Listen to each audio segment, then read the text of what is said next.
ಪ್ರತಿಯೊಬ್ಬ ಮನುಷ್ಯನಿಗೆ ರಾತ್ರಿ ಹೊತ್ತು ಸರಿಯಾಗಿ ನಿದ್ರೆ ಆಗಲ್ಲ ಅಂದರೆ ಆ ಪೂರ್ತಿ ಆಯಾಸ ಮತ್ತು ಸುಸ್ತಾಗಿ ಇಡೀ ದಿನ ಮೂಡ್ ಆಫ್ ಆಗೇ ಇರ್ತೀವಿ. ಎಕ್ಸಾಂಪಲ್ ನಾವೇ ಆಗಿರ್ಬೋದು. ನಿದ್ರೆ ಆಗದೇ ಇರಲಿ, ನಮಗೆ ಮಾರನೇ ದಿನ ಎದ್ದ ತಕ್ಷಣ ನಮ್ಮ ಮೂಡ್ ಸರಿಯೇ ಇರಲ್ಲ. ಹಾಗಾಗಿ ನಿದ್ರೆ ಅನ್ನೋದು ತುಂಬ ಮುಖ್ಯ. ಆದರೆ ಈಗಿನ ವರ್ಕ್ ಪ್ರೆಷರ್ನಲ್ಲಿ ನಮಗೆ ನಿದ್ರೆ ಮಾಡೋಕ್ಕೆ ಸರಿ ಆಗಲ್ಲ. ಯಾಕಂದರೆ ಒಬ್ರೊಬ್ರು ಮನೆಗೆ ರೀಚ್ ಆಗುವಾಗಲೇ 10-11 ಗಂಟೆ ಆಗಿರುತ್ತೆ.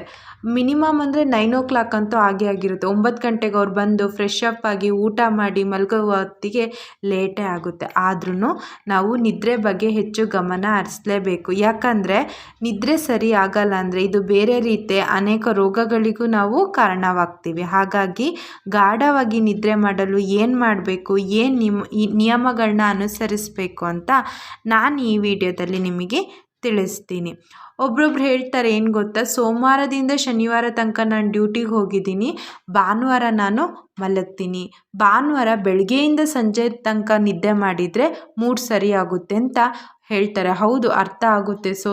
ಸೋಮವಾರದಿಂದ ಶನಿವಾರ ತನಕ ಡ್ಯೂಟಿಗೆ ಹೋಗಿರ್ತಾರೆ, ಮಾರ್ನಿಂಗ್ ಬೇಗ ಹೇಳ್ತಾರೆ, ನೈಟ್ ಲೇಟ್ ಬರ್ತಾರೆ. ಸೊ ಅವರು ಭಾನುವಾರ ಸ್ವಲ್ಪ ಮಲಗೋದ್ರಿಂದ ಅವರಿಗೆ ಮನಸ್ಸು ಚೆನ್ನಾಗಿ ಅನಿಸುತ್ತೆ, ಉಲ್ಲಾಸ ಆಗುತ್ತೆ.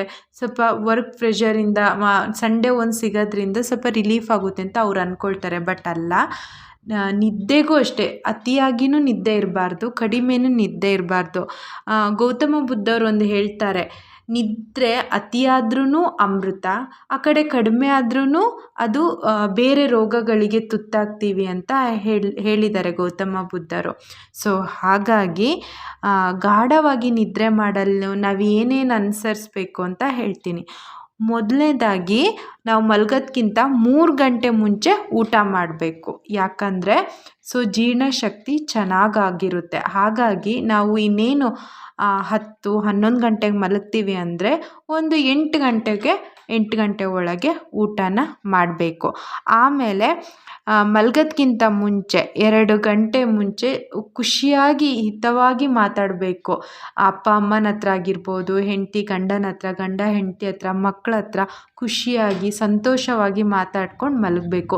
ಈ ಕೋಪ ಮಾಡಿಕೊಂಡು ಸಿಟ್ಟು ಮಾಡಿಕೊಂಡು ವರ್ಕಲ್ಲಿರೋ ಪ್ರೆಷರ್ನ ನೀವು ಮನೆಗೆ ತಗೊಂಡು ಆ ವಿಚಾರ ಬಗ್ಗೆನೇ ಹೇಳ್ಕೊಂಡು, ಈಗ ವರ್ಕಲ್ಲಿ ಏನೋ ಜಗಳ ಆಗಿರುತ್ತೆ, ಏನೋ ಸಮಸ್ಯೆ ನಡೆದಿರುತ್ತೆ, ನೀವು ಅದನ್ನು ಮೈಂಡಲ್ಲಿ ಇಟ್ಕೊಂಡು ಮನೆಗೆ ಬಂದು ಆ ವಿಚಾರದ ಬಗ್ಗೆ ಮನೆಯಲ್ಲಿರೋ ಅಪ್ಪ ಅಮ್ಮನಾಗಿರ್ಬೋದು, ಹೆಂಡತಿ ಹತ್ರ ಆಗಿರ್ಬೋದು, ಮಕ್ಕಳ ಹತ್ರ ಆಗಿರ್ಬೋದು ಸಿಟ್ಟು ಮಾಡಿಕೊಂಡು ಜಗಳ ಮಾಡಿಕೊಂಡು ಆ ಚಿಂತೆಯಲ್ಲಿ ಮಲಗಿದ್ರು ಅಷ್ಟೇ ನಿಮಗೆ ಒಳ್ಳೆ ನಿದ್ದೆ ಅಥವಾ ಗಾಢವಾಗಿ ನಿದ್ರೆ ಬರಲ್ಲ.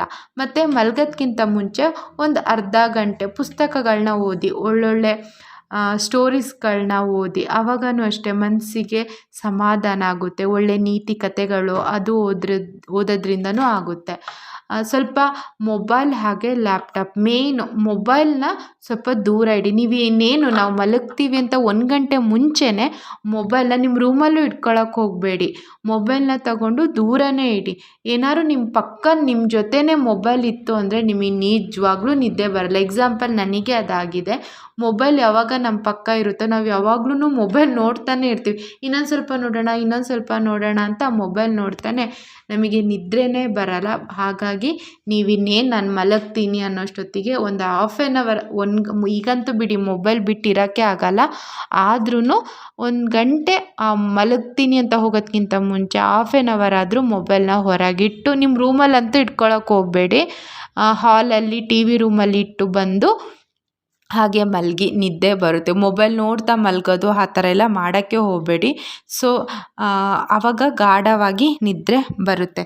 ಮತ್ತು ಇನ್ನೊಂದಂದರೆ ಪ್ರಾಣಾಯಾಮ ಮಾಡಿ, ಹಾಸಿಗೆಲೆ ಕೂತ್ಕೊಂಡು ಪ್ರಾಣಾಯಾಮ ಮಾಡಿ. ಪ್ರಾಣಾಯಾಮ ಮಾಡೋದ್ರಿಂದ ಬೇಗ ನಿದ್ದೆ ಬರುತ್ತೆ ಮತ್ತು ಮನಸ್ಸಿಗೂ ಅಷ್ಟೇ ತುಂಬ ಶಾಂತವಾಗಿರುತ್ತೆ. ಇನ್ನೊಂದು ಹಳೆ ಕಾಲದಲ್ಲಿ ಹೇಳ್ತಿದ್ರು, 1 ಗಂಟೆ ಮುಂಚೆ ಈ ಮಣ್ಣಿನ ದೀಪ ಅಥವಾ ಹಣತೆ ಇರುತ್ತಲ್ಲ ಅದರಲ್ಲಿ ಲೈಟ್ ಆಫ್ ಮಾಡಿ ದೀಪ ಹಚ್ಚಿ ಇಡೋದ್ರಿಂದ 1 ಗಂಟೆ ನಾವಿನ್ನೇನು ಮಲಗ್ತೀವಿ ಅಂದರೆ 1 ಗಂಟೆ ಮುಂಚೆ ಲೈಟ್ ಆಫ್ ಮಾಡಿಕೊಂಡು ದೀಪ ಹಚ್ಚೋದ್ರಿಂದನೂ ಅಷ್ಟೇ ಬೇಗ ನಿದ್ದೆ ಬರುತ್ತೆ ಅಂತ ಹೇಳ್ತಾರೆ. ಸೊ ಹಾಗಾಗಿ ಒಂದು ಸಣ್ಣ ಹಣತೆಯಲ್ಲಿ ದೀಪ ಹಚ್ಚಿಟ್ಕೊಳೋದ್ರಿಂದನೂ ಅಷ್ಟೇ.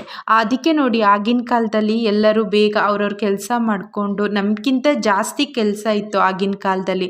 ಕೆಲಸ ಮಾಡಿ ಬಂದು ಊಟ ಮಾಡಿ ಮಕ್ಕಳು ಫ್ಯಾಮಿಲಿ ಜೊತೆ ಎಲ್ಲ ಮಾತಾಡಿ ಬೇಗ ನಿದ್ದೆ ಮಾಡೋರು. ಸೊ ಹಾಗಾಗಿ ಅವರಿಗೆ ಯಾವುದೇ ರೀತಿಯ ಕಾಯಿಲೆಗಳಾಗಿರ್ಬೋದು ಯಾವುದೇ ಇರಲಿಲ್ಲ. ಬಟ್ ಈಗ ಟೆಕ್ನಾಲಜಿ ಎಷ್ಟು ಇಂಪ್ರೂವ್ ಆದಂಗೂ ಕಾಯಿಲೆಗಳೂ ಹಾಗೆ ಆಗ್ತಾಯಿದೆ. ಹಾಗಾಗಿ ಪ್ರಾಣಾಯಾಮ ಮಾಡಿ ನೀವು ಆ ಪ್ರಾಣಾಯಾಮದಲ್ಲಿ ಭ್ರಾಮರಿ ಪ್ರಾಣಾಯಾಮ ಅಂತಿದೆ. ಅದು ತುಂಬ ಒಳ್ಳೆ ಪ್ರಾಣಾಯಾಮ. ಅದು ಮಾಡೋದ್ರಿಂದನೂ ಅಷ್ಟೇ ಮನಸ್ಸಿಗೆ ತುಂಬ ಶಾಂತಿ ಸಿಗುತ್ತೆ. ಹಾಗಾಗಿ ಬೇಗ ನಿದ್ರೆ ಬರುತ್ತೆ.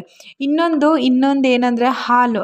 ಆಲ್ಮೋಸ್ಟ್ ಎಲ್ಲರೂ ನೈಟ್ ಹಾಲು ಕುಡಿದೇ ಮಲಗ್ತಾರೆ. ಆ ಹಾಲಿಗೆ ಸ್ವಲ್ಪ ಅರಿಶಿನ ಹಾಕ್ಕೊಂಡು ಕುಡಿಯೋದ್ರಿಂದನೂ ಅಷ್ಟೇ ಬೇಗ ನಿದ್ದೆ ಬರುತ್ತೆ. ಸೊ ಈ ನಿಯಮಗಳನ್ನ ಪಾಲಿಸಿದ್ರೆ ನೀವೆಂಥ ವರ್ಕ್ ಪ್ರೆಷರ್ ಇದ್ರೂ ಅಷ್ಟೇ ಈ ನಿಯಮಗಳನ್ನ ಪಾಲಿಸಿದರೆ ಸೊ ಗಾಢವಾಗಿ ನಿದ್ರೆ ಮಾಡಲು ನಿಮಗೆ ಉಪಯೋಗವಾಗುತ್ತೆ.